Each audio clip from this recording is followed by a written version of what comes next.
kita melanjutkan kitab Ar-Ruh yang ditulis oleh Imam Ibnu Qayyim rahimahullah ta'ala. Kita masuk di bab yang ke-12. Wahia anna su'ala munkarin wa nakirin hal huwa mukhtassun bihadhil ummati aw yakunu laha wa li ghairiha. Pertanyaan, apakah pertanyaan mungkar dan nakir, malaikat mungkar dan nakir, khusus untuk umat Islam saja atau juga berlaku bagi umat-umat yang lain?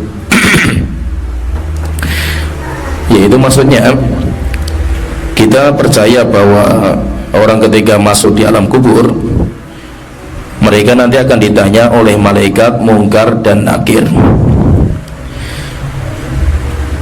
Yang menjadi pertanyaan di sini, apakah pertanyaan malaikat mungkar dan nakir itu berlaku umum kepada semua orang, yaitu umatnya Nabi Muhammad, umatnya Nabi Musa, umatnya Nabi Isa dan yang lain,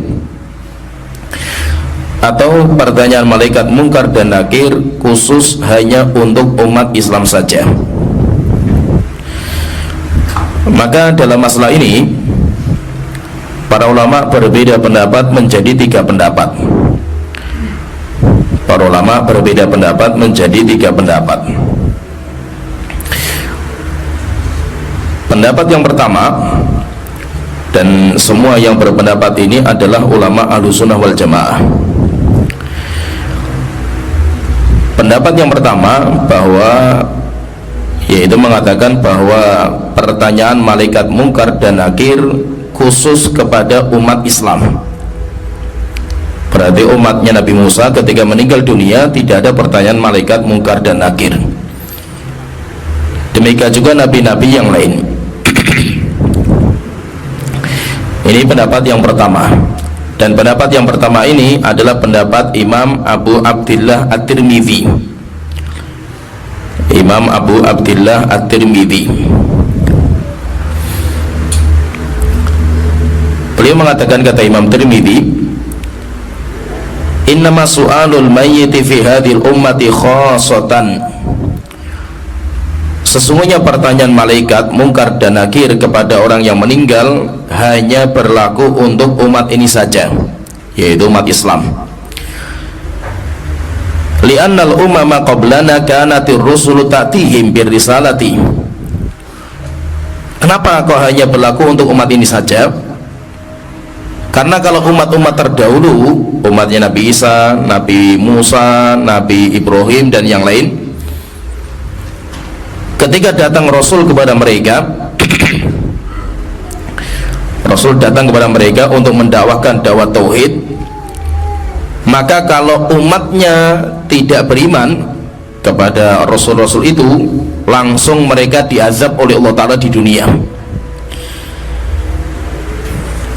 Yaitu kalau umat terdahulu itu pilihannya cuma satu dari 2, mereka mukmin kepada Nabi itu, atau mereka kafir. Kalau kafir langsung diazab di dunia.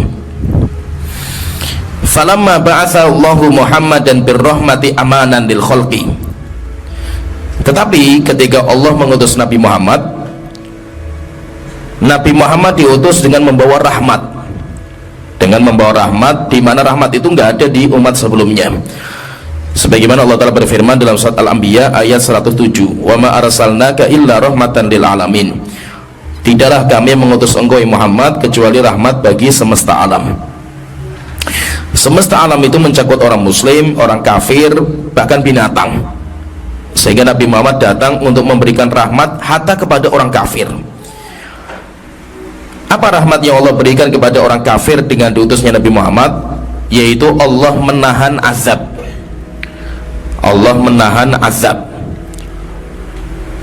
Itu rahmat yang Allah telah berikan kepada orang-orang kafir sekarang. Yaitu bedanya gini, maksudnya itu fahami. Kalau Nabi dan Rasul zaman dulu, mereka diutus oleh Allah Ta'ala kepada sebuah kaum, maka kaum itu hanya diberikan satu dari dua pilihan. Mereka beriman sekarang atau tidak. Kalau mereka tidak beriman, langsung diazab. Kalau mereka nggak beriman, langsung diazab oleh Allah di dunia. Sehingga azab yang Allah timpakan kepada mereka bermacam-macam azabnya. Ini ya, kalau umat terdahulu. Sedangkan umatnya Nabi Muhammad, kalau ada orang kafir, yaitu manusia itu pilihannya ada tiga. Pilihannya itu ada tiga. Pertama, diberikan pilihan untuk masuk Islam, maka mereka masuk Islam sekarang. Atau mereka kufur, mereka tidak mau masuk Islam, tapi tidak Allah azab, ditunggu waktu, yaitu ditunda azabnya sampai mereka itu mudah-mudahan nantinya masuk Islam. Atau yang ketiga, mereka sebenarnya tidak beriman, cuma mereka itu takut mati atau takut diperangi sama kaum muslimin, akhirnya mereka pura-pura masuk Islam. Sehingga umatnya Rasulullah itu ada tiga. Umatnya Rasulullah itu ada tiga. Mereka mukmin sejati, atau kafir. Kafir pun gak langsung diazab oleh Allah Ta'ala di dunia seperti umat terdahulu. Kemudian yang ketiga, orang-orang yang hatinya kufur tetapi menampakkan keimanan. Orang-orang munafik.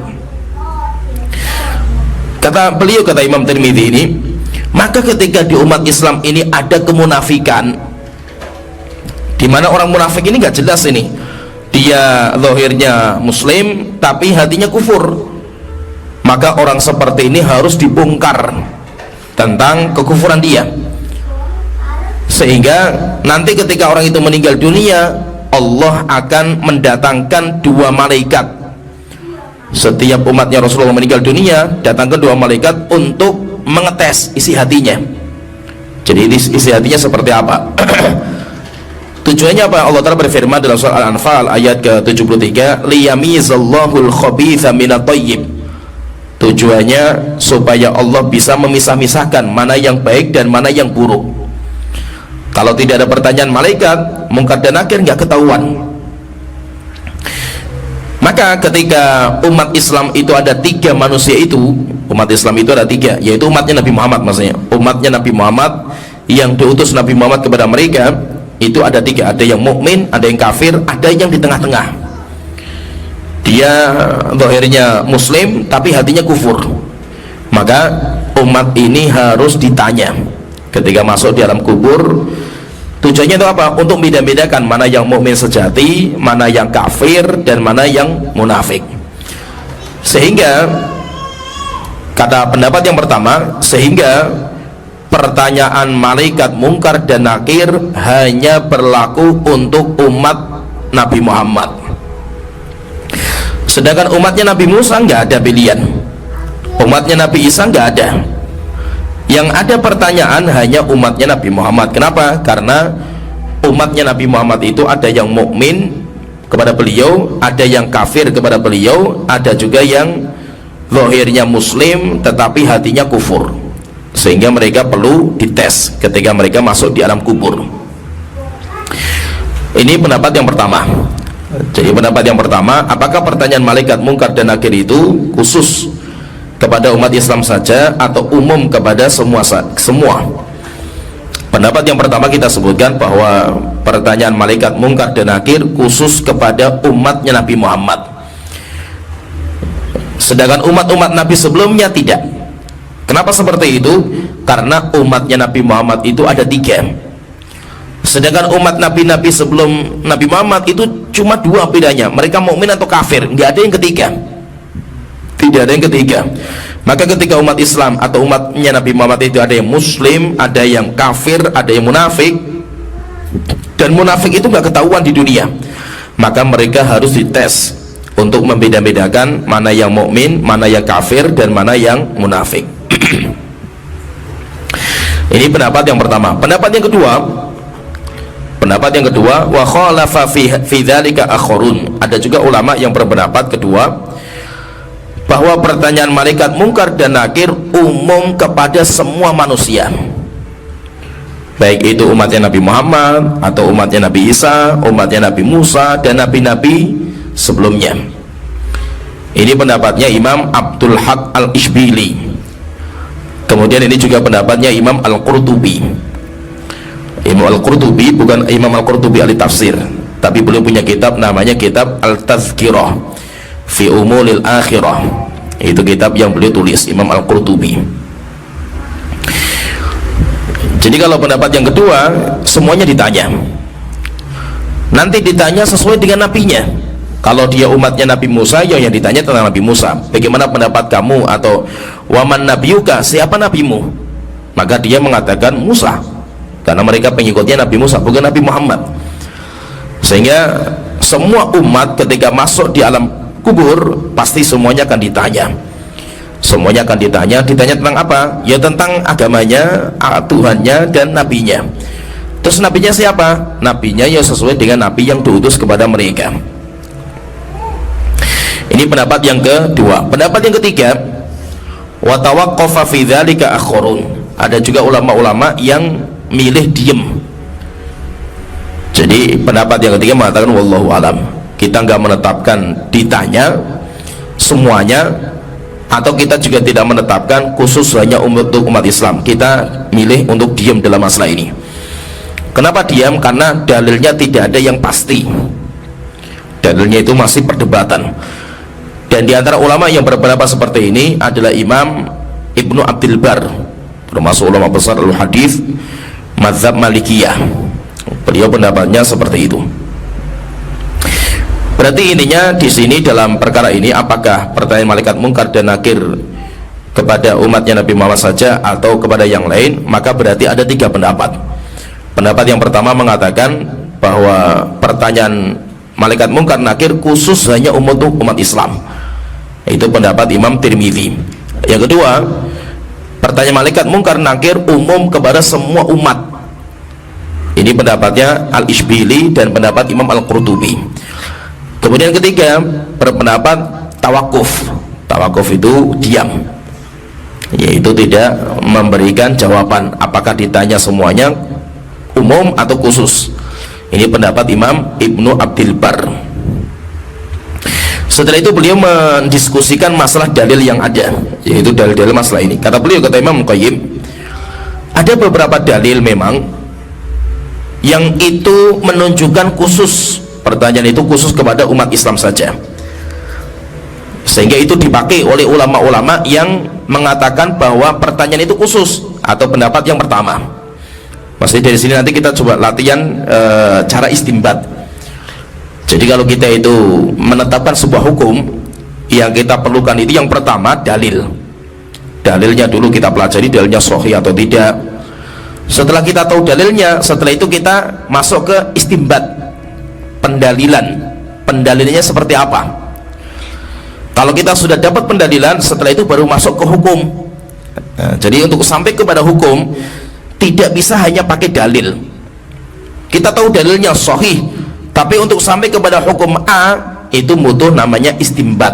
Istinbat atau namanya istidlal, atau cara pendalilan. Nah, di sini ada beberapa riwayat yang itu menjadi bahan diskusi para ulama di sini. Rasulullah SAW beliau bersabda, inna hadhil ummata tubtala fi quburiha. Rasulullah bersabda, sesungguhnya umat ini akan diuji di dalam kuburnya, akan diuji, akan ditanya di dalam kuburnya. Rasul juga mengatakan dalam sebuah hadis yang lain, uhiya ilayya annakum tuftanuna fi kuburikum, diwahyukan kepada saya bahwasanya kalian akan ditanya di dalam kuburan kalian. Ini dalil yang kedua. Jadi ini maksudnya semuanya berkaitan masalah pertanyaan, berkaitan masalah ujian di alam kubur. Nah, di sini yang menjadi diskusi para ulama, kalimat umat ini akan ditanya di dalam kuburnya. Apakah kalimat umat ini adalah umatnya Nabi Muhammad saja, atau itu berlaku umum kepada semua umat? Maka kalau pendapat yang pertama tadi mengatakan umat ini yaitu umatnya Nabi Muhammad, maksudnya umatnya Nabi Muhammad itu adalah umat kumpulan orang yang diutus kepada mereka Nabi Muhammad, itu namanya umat. Nanti umatnya Nabi Muhammad itu terbagi menjadi dua.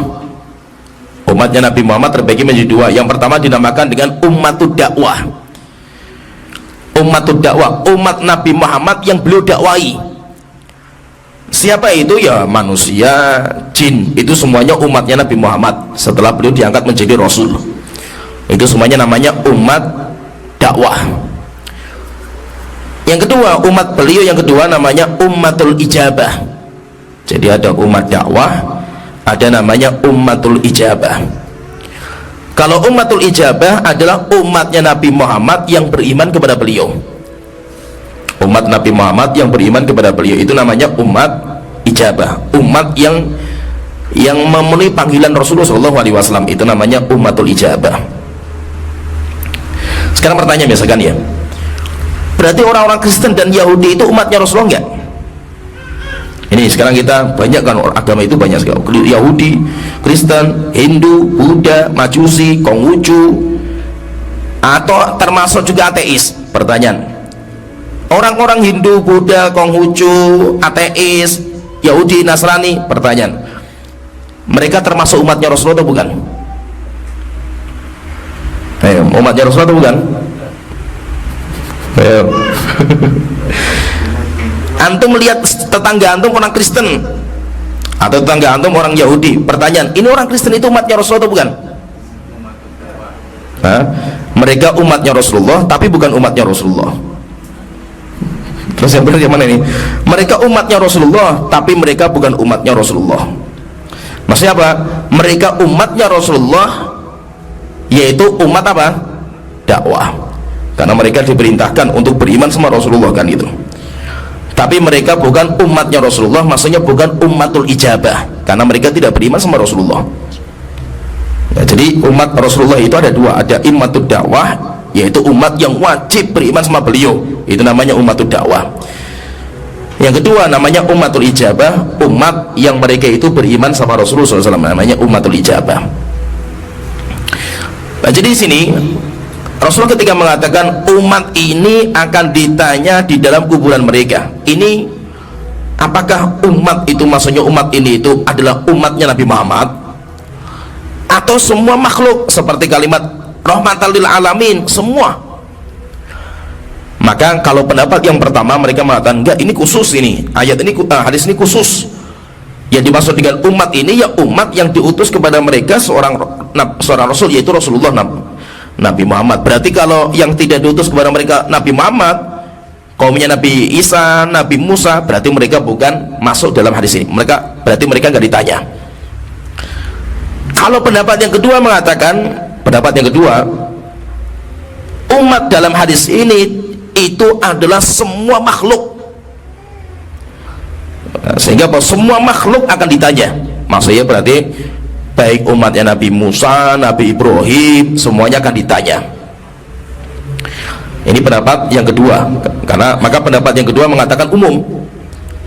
Nah, kenapa kok seperti itu? Mereka kok memahaminya hadis itu seperti itu? Karena kata mereka, karena bahasa umat itu berlaku untuk umum semuanya. Contohnya misalkan binatang pun juga dinamakan umat. Binatang saja dinamakan umat. Contohnya Allah Ta'ala berfirman dalam surat Al-An'am ayat 38, wa ma min dabatin fil ardi wala ta'irin yatiru bi janahaihi. Tidak ada binatang melata yang tinggal di bumi, dan tidak ada burung yang terbang dengan kedua sayapnya di atas langit, illa umamun amsalukum, kecuali pasti ada umat-umat yang menyerupai sebelumnya. Yaitu apa?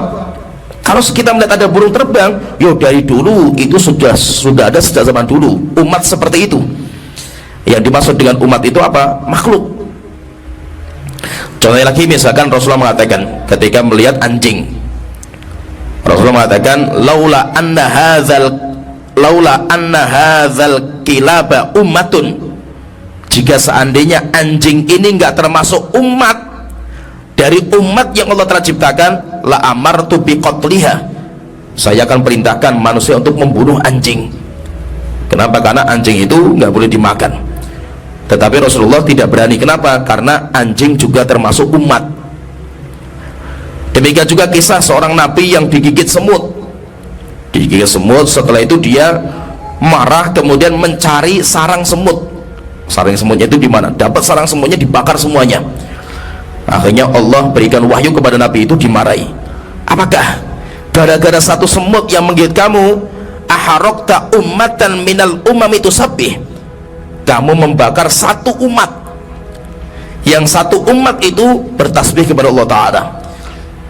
Itu berarti apa? Rombongan semut yang mereka itu punya sarang, itu dinamakan juga dengan umat itu, dinamakan juga dengan umat, sehingga menunjukkan berarti kalimat tadi bahwa umat ini akan ditanya, yaitu umatnya Nabi Muhammad, ya umatnya sebelumnya, itu juga semuanya akan ditanya, karena semuanya umum. Itu namanya pendalil. Maka itu fahami ya, kita kalau bicara masalah dalil, semua ulama itu punya dalil. Cuma kenapa kok terjadi perbedaan? Terjadi perbedaan karena cara memahaminya itu berbeda-beda ya. Coba kita lihat tadi satu dalil loh, dalilnya satu, umat ini akan ditanya di dalam kuburannya. Dari satu dalil ini ada yang memahami hadis ini maksudnya hanya umatnya Nabi Muhammad saja. Ada juga ulama yang mengatakan enggak, itu umum kepada semua umat, padahal hadisnya satu. Makanya terkadang satu hadis ulama itu cara memahaminya bisa beda-beda. Maka itu perbedaan pendapat ulama itu wajar. Kita itu nggak usah kaget, nggak usah muntah-muntah lah istilahnya itu, nggak usah sampai bingung ketika mendapatkan ulama itu berbeda pendapat. Biasa, ulama berbeda pendapat itu biasa, selama memang masalahnya itu masalah yang dibolehkan untuk berbeda pendapat. Nggak usah kita bingung lah itu. Antum ikuti pendapat aja, silahkan diamalkan. Ada orang lain pendapatnya B, silahkan diamalkan. Nggak usah saling menyesatkan, tidak usah saling meledek. Antum amalkan pendapat antum, hormati pendapat yang lain. Gampang, jadi nggak usah terlalu pusing gitu loh dengan perbedaan yang ada. Misalkan masalah sekarang yang lagi ramai itu masalah membaca surat Kahfi di hari Jumat, nggak usah ribut, ya kan? Oh tapi ini sesat, ini dhaif ini itu, ya udah dhaif. Kalau antum mendhaifkan, ngikuti ustadz atau ulama-ulama yang mendhaifkan, nggak usah diamalkan. Ngapain sih ribut kan gitu? Sedangkan yang mengatakan hadisnya sahih, ya silahkan diamalkan gitu. Apa sih masalahnya kan gitu? Ya, masalahnya itu apa gitu loh. Maka itu kita itu harus belajar lapang dada terhadap masalah khilafiyah, sehingga saya pendapatnya dulu A, setelah itu kok saya belajar lagi, oh rupanya lemah ini, ya sudah ditinggalkan pendapat itu. Tapi nggak usah menyesatkan yang lain, tidak usah menyesatkannya. Kenapa? Karena semuanya punya ulama, semuanya pendapatnya juga punya rujukan. Baik, itu fahami ya. Dalam kita itu mengambil sebuah hukum, ada dua tahapan yang perlu kita lihat. Yang pertama masalah dalilnya dulu, sahih atau tidak dalilnya ini. Terkadang ulama sudah berbeda pendapat di sini, di dalilnya ini sudah beda. Ada matan sahih, ada matan dhaif. Satu hadis saja terkadang hukumnya bisa beda-beda. Ketika ini dalilnya sudah beda hukumnya, apalagi masalah pendalilannya. Jadi kalau hadisnya saja sudah berbeda derajatnya, apalagi hukumnya. Dan itu biasa, nggak usah kita itu terlalu bingung lah gitu. Kenapa? Karena terkadang itu ya biasanya orang-orang baru ngaji atau orang-orang yang awam, orang yang belum bisa merasakan lezatnya masalah khilafiyah, ini biasanya kalau mendengar masalah khilafiyah itu kaget-kagetan, muntah-muntah. Nanti setelah itu nyesatkan sana, nyesatkan sini, dan itu bahaya. Itu memang bagi penuntut ilmu pertama itu akan melalui fase seperti itu. Nah, itu ada seorang ulama, dan banyak pendapat ulama menyebutkan di kitab-kitab mereka, yaitu ucapan bahwa man lam ya'rifil khilaf, siapa yang belum bisa mengetahui khilafiyah di antara para ulama, fala ta'uduhu aliman, jangan kamu anggap dia itu ahli ilmu. Berarti kalau ada orang yang dia belum tahu masalah khilaf dan dia belum bisa lapang dada, anggap dia masih orang bodoh. Karena gayanya orang bodoh itu kayak gitu, gontok-gontokan kalau masalah khilafiyah. Itu gayanya orang awam. Sampai ada seorang ulama mengatakan, man lam ya'rifil khilaf, siapa yang tidak mengetahui khilaf, lam yasum al-fiqha bi anfihi, Siapa yang belum bisa mengenal khilaf, belum tahu ini masalah khilafiyah, kemudian ini pendapat yang ini, maka dia belum bisa mencium bau harumnya ilmu fikih dengan hidungnya, yaitu dia itu berarti masih tingkatan orang bawah lah. Maka itu biasa saja kita itu kalau membaca kitab para ulama, kok ulama itu berbeda pendapat walaupun hadisnya sama, itu biasa saja, nggak usah kita itu kaget-kagetan.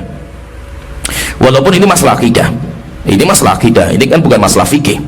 Pembahasan kita ini kan masalah akidah, karena ini masalah perkara yang ghaib. Pertanyaan malaikat mungkar nakir itu kan masalah yang ghaib, dan itu kan masalah akidah, bukan masalah fikih.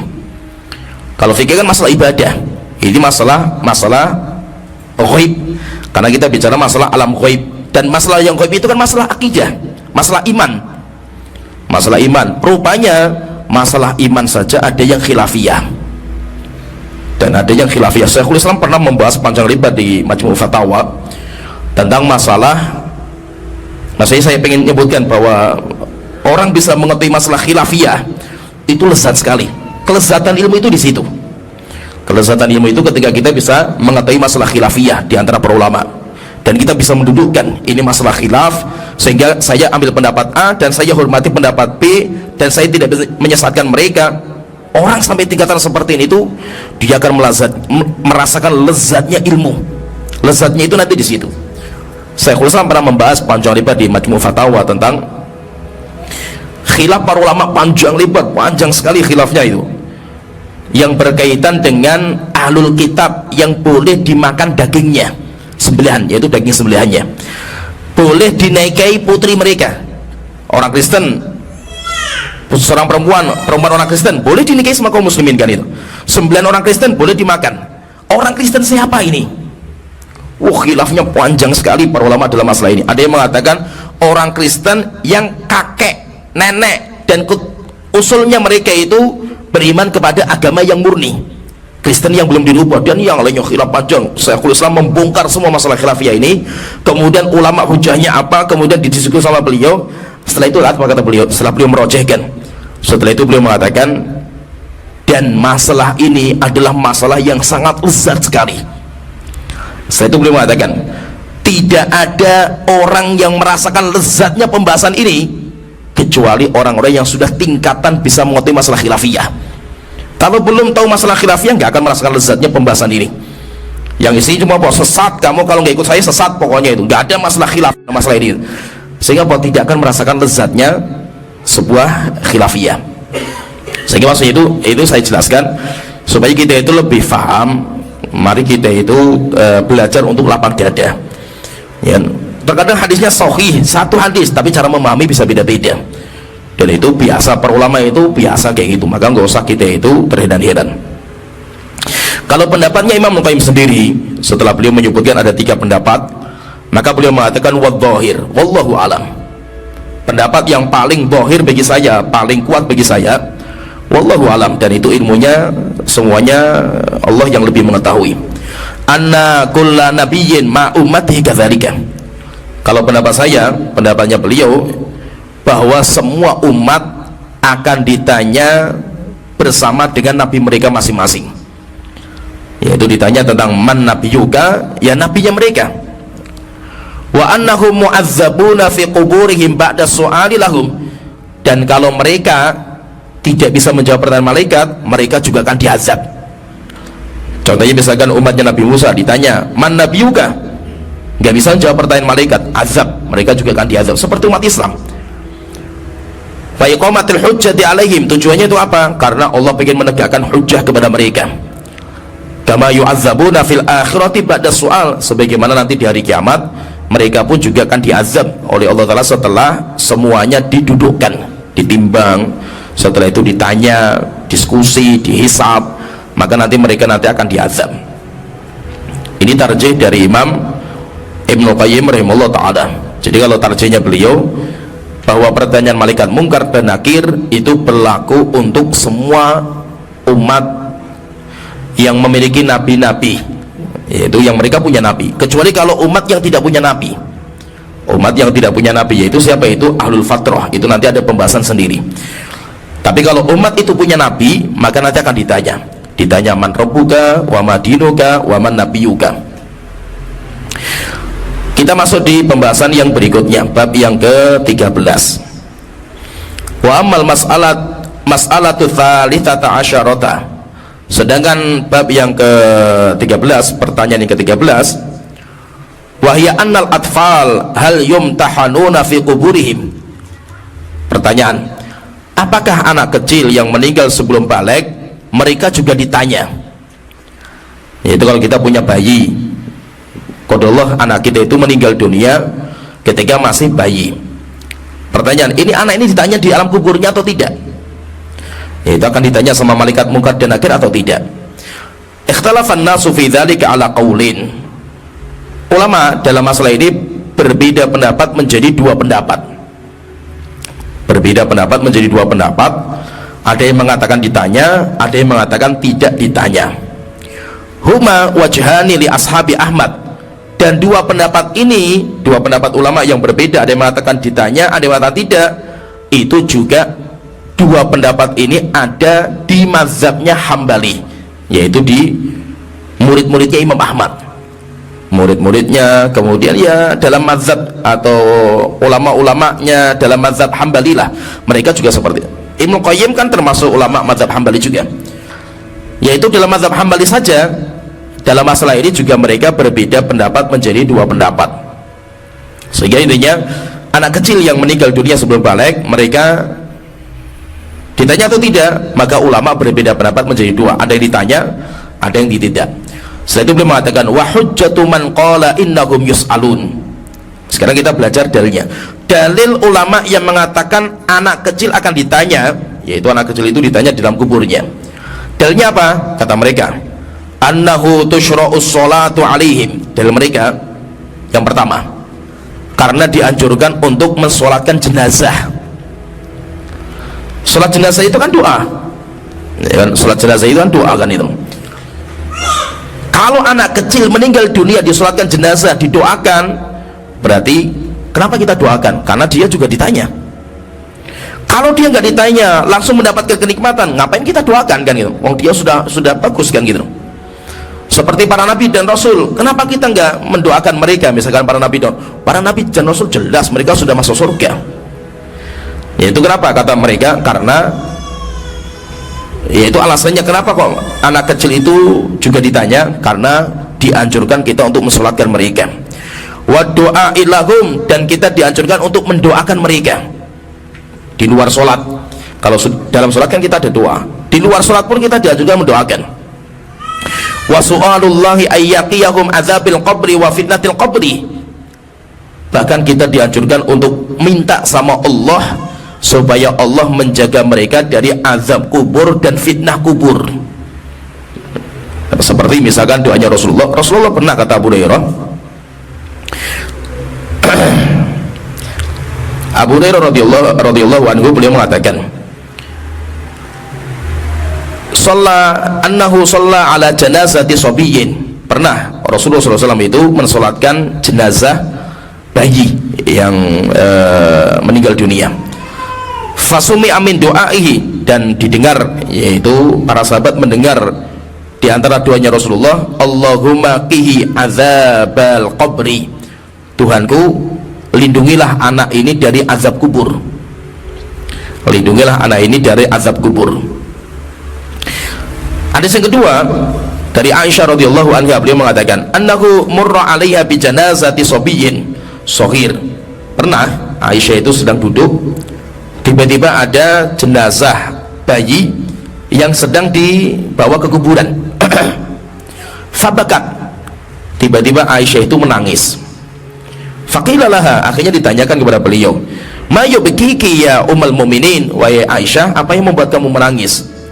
Maka beliau mengatakan, hadza shabi baqitu lahu. Ini anak ini saya itu menangis. Kenapa? Syafqatan alaihi, karena saya itu sayang kepadanya, karena saya itu sedih kepadanya. Kenapa?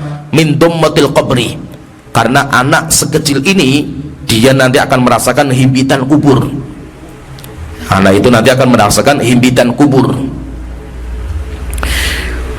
Dan Dari Abu Hurairah radhiyallahu anhu, beliau juga pernah mengatakan, in kana la yusalli 'ala manfus.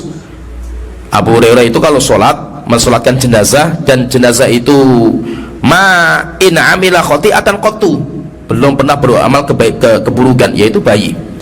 Maka Abu Hurairah mengatakan, Allahumma ajirhu min azabil qabri, Tuhanku tolong jaga dia dari azab kubur. Nah, berarti intinya kalau pendapat yang pertama dalilnya karena kita dianjurkan untuk sholat jenazah, kemudian kita dianjurkan untuk mendoakan supaya Allah menjaga anak itu dari azab kubur. Kalau orang bertanya, misalkan diskusi, kan mereka kan belum punya akal gitu loh, bagaimana mereka ditanya, wah mereka belum punya akal, mereka belum paham syariat. Maka nanti mereka menjawab, wallahu subhanahu yukmilu lahum uqulahum, Allah nanti akan menyempurnakan akal mereka di alam kubur walaupun mereka meninggalnya masih bayi.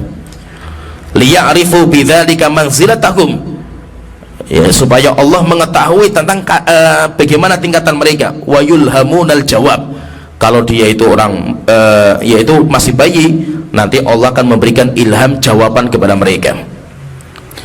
Ya, ini pendapat yang pertama. Jadi pendapat yang pertama, mereka mengatakan bahwa bayi yang meninggal dunia sebelum balik, mereka akan ditanya. Dan yang berpendapat ditanya, jadi Syekhul Islam, ini saya sebutkan ucapan Syekhul, kalau Syekhul menyebutkan beberapa orangnya dalam Majmu' Fatawa, beliau mengatakan dalam masalah ini ulama berbeda pendapat menjadi dua. Ahaduhuma annahu la yumtahanu, pendapat yang pertama tidak ditanya, ya ini anak kecil. Wa annal mihnata innama takunu ala man kullifa fid dunya, beliau mengatakan karena pertanyaan itu hanya ditujukan kepada orang yang sudah berakal, berarti anak kecil tidak akan ditanya. Siapa yang berpendapat seperti ini? Qalahu ta'ifatun minhum al-qadhi Abu Ya'la.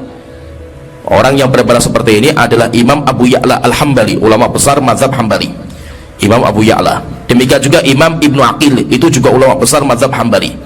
Ibnu Aqil ini gurunya Imam Ibnu Qudamah,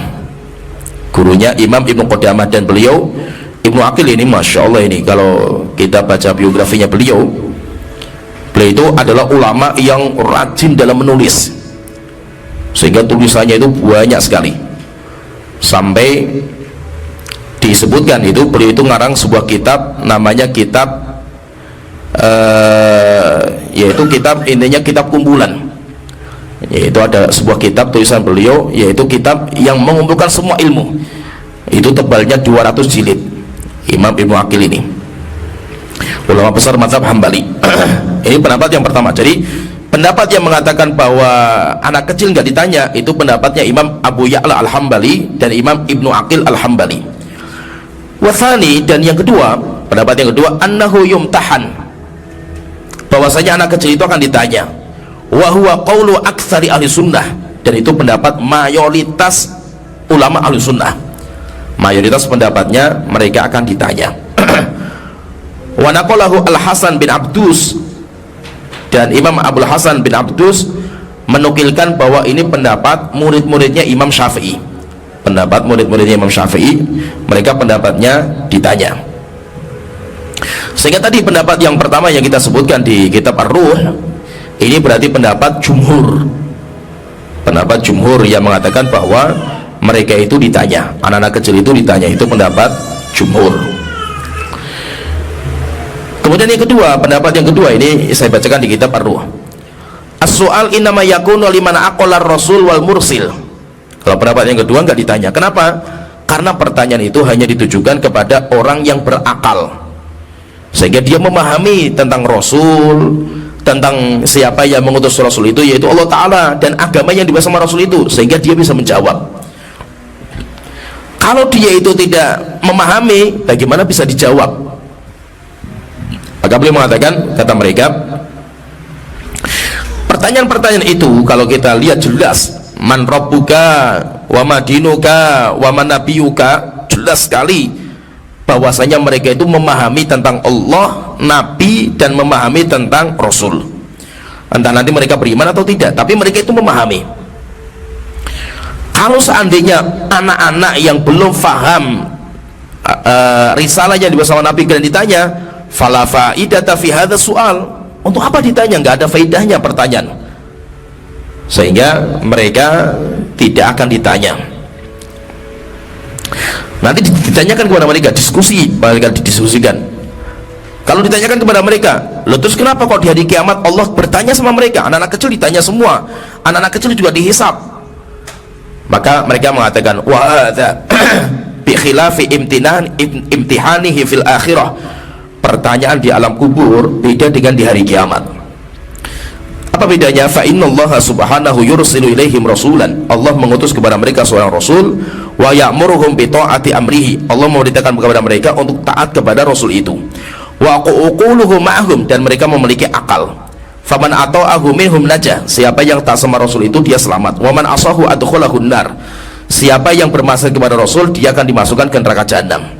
Fadzalika imtihanun bi amrin ya'muruhum bihi yaf'alunahu dzalikal waqti. Pertanyaan, yaitu pertanyaan di alam kubur, pertanyaan berkaitan dengan apa, yaitu apa itu, bagaimana pendapat kamu tentang Allah, yaitu apa gitu. Sedangkan pertanyaan di hari kiamat, pertanyaan tentang amal mereka yang mereka tinggalkan di dunia, itu beda, berarti kata mereka beda, sehingga intinya itu tidak sama. Maka pertanyaan di alam kubur anak kecil nggak ditanya, tapi kalau di hari kiamat mereka ditanya. Terus kalau ditanyakan kepada mereka lagi, terus bagaimana menyikapi tentang tadi Rasulullah mendoakan, Allahumma qihi azabil qabri, Tuhanku tolong jagalah anak itu dari azab kubur. Maka mereka menjawab, yang dimaksud dengan azab itu bukan hanya siksaan. Terkadang azab itu apa? Kesedihan.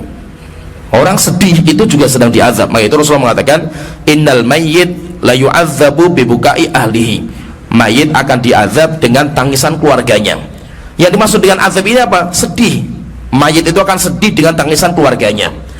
Contoh lagi Rasulullah mengatakan, as-safaru qit'atun minal azab. Safar adalah potongan dari azab. Maksudnya apa potongan dari azab? Capek, lelah, letih, itu termasuk bagian dari azab. Jadi azab itu nggak harus disiksa. Kenapa? Karena azab itu bukan hanya siksaan. Jadi azab itu bukan siksaan. Orang sedih, capek, lelah, letih itu namanya azab, tapi dia nggak disiksa. Jadi siksaan itu beda. Maka itu intinya kalau pendapat yang kedua ini mengatakan bahwa anak kecil itu tidak ditanya oleh malaikat mungkar dan nakir. Mana pendapat yang paling kuat? Pendapat jumhur. Wallahu alam lebih kuat bahwa anak kecil mereka juga akan ditanya di dalam kuburnya. Tapi kita katakan tetap ini masalah khilafiyah. Ini adalah masalah khilafiyah dan masyhur. Khilafiyah ini adalah khilafiyah yang masyhur. Sikap kita, kalau kita ngambil satu pendapat silahkan ambil satu pendapat, tetapi yang penting jangan menyesatkan pendapat yang lain. Ya, sampai sini nanti masalah yang ke-14 akan kita sambung nanti di pertemuan berikutnya, yaitu apakah azab kubur itu terus menerus atau azab kubur itu akan berhenti. Itu kalau orang diazab dalam kuburnya, itu apakah azab itu terus menerus sampai hari kiamat, atau nanti mereka itu dihentikan, azab kuburnya itu dihentikan. Nanti kita bahas karena pembahasannya lumayan panjang berkaitan dengan azab kubur. Ya, sampai di sini pembahasan kita, mudah-mudahan bisa bermanfaat. Wa akhiru da'wana alhamdulillahirabbil alamin wa sallallahu alaihi wa ala alihi wa sahbihi ajmain.